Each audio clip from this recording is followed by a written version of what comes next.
राष्ट्रवादी अजित पवार गटाच्या आमदारानं सोलापूरचा दौरा केला।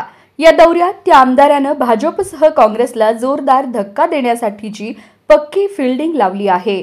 विधानसभेचे उपाध्यक्ष तथा पिंपरीचे आमदार अण्णा बनसोडे हे सोलापूर दौऱ्यावर आले होते। त्यांनी दक्षिण सोलापूर तालुक्यात जोरदार फिल्डिंग लावली आहे। दक्षिण सोलापूर तालुक्यातील 20 ते 22 सरपंच, उपसरपंच, नगरसेवक आणि काँग्रेस पक्षाचे पदाधिकारी हे राष्ट्रवादी काँग्रेस पक्षात प्रवेश करणार आहेत, याची माहिती आमदार अण्णा बनसोडे यांनी दिली। त्या दृष्टीने त्यांनी बैठकही घेतली आहे।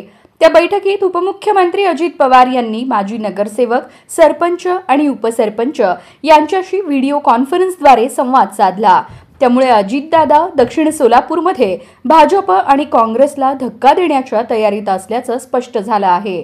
राष्ट्रवादीत प्रवेश केला तर आम्ही तुमच्या पाठीमागे भक्कम उभे राहू।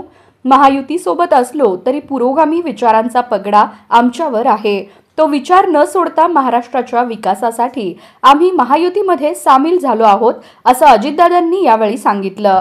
दक्षिण सोलापूरच्या झालेल्या बैठकीला 20 ते 22 सरपंच, उपसरपंच उपस्थित होते। जर सरपंच, उपसरपंचांनी राष्ट्रवादीचा झेंडा हाती घेतल्यास स्थानिक स्वराज्य संस्थेच्या निवडणुकीत राष्ट्रवादीला मोठा फायदा होण्याची शक्यता आहे।